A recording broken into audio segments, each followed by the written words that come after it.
கோபம் உங்களுக்கு 1000 கோபம் இருக்கும். மகன் செய்தது 100% பிழை.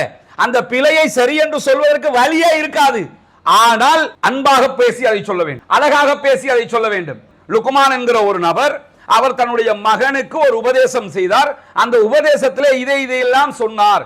அந்த உபதேசத்தை நாம் படிக்கிற தருணங்களில் எல்லாம் ஒரு தகப்பனாக, ஒரு பிள்ளையாக நாம் எப்படி இருக்க வேண்டும், தன்னுடைய தகப்பனுக்கு பிள்ளையாக நான் எப்படி இருக்க வேண்டும், என்னுடைய பிள்ளைக்கு ஒரு தகப்பனாக நான் எப்படி இருக்க வேண்டும் என்பதை உணர வைக்கிற ஒரு அழகான தத்துவார்த்த பூர்வமான ஒரு வழிகாட்டலாக, அறிவுரையாக அது இருக்கிறது.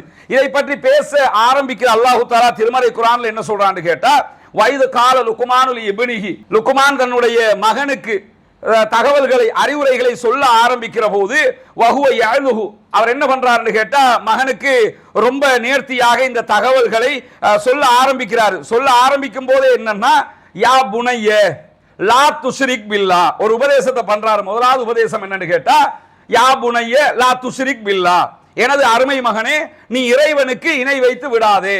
இப்ப உபதேசம் பண்ற நேரம் ஒன்று இருக்குதுல்ல, உபதேசம் பண்ணுகிற முறை ஒன்று இருக்குதுல்ல. உபதேசத்தில் என்ன சொல்றாருன்னா, எனது அருமை மகனே, நீ இறைவனுக்கு இணை வைத்து விடாதே. அது ரெண்டாவது பார்ப்போம். முதல்ல எப்படி உபதேசம் பண்றாருங்கிறத பார்க்கணும்ல.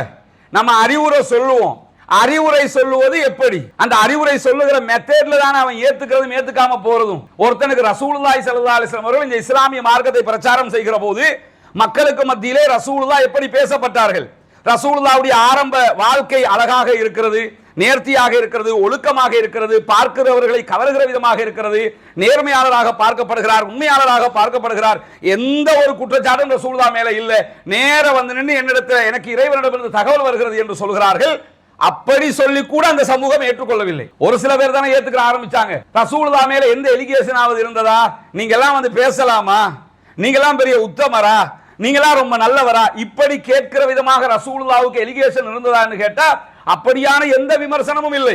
அதே நேரம் மறுபுறம் எடுத்து பார்த்தீங்கன்னா, நபிகள் நாயகத்தை ஏற்றுக்கொண்ட அத்தனை பேருமே முதன்மையாக எதை வைத்து ஏற்றுக்கொண்டார்கள், ரசூலுல்லாஹ்வுடைய கொள்கை கோட்பாடுகளை பார்த்து இஸ்லாத்தை ஏற்றுக்கொண்டவர்கள் உண்டு, அதிகம் பேர், லட்சம் பேர் உண்டு.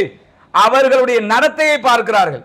முகமது நபி அவர்கள் எப்படிப்பட்டவர்கள், அவருடைய பண்பு பண்பாடு எப்படி இருக்கிறது, அவருடைய ஒழுக்கம் எப்படி இருக்கிறது, மக்களுக்கு மத்தியிலே அவர் எப்படிப்பட்டவராக இருக்கிறார். எனவே நாம் உபதேசிப்பதற்கு முன்பதாக, நம்முடைய கருத்துக்களை சொல்வதற்கு முன்பதாக நம்ம யாரு என்கிறது ரொம்ப முக்கியமானது.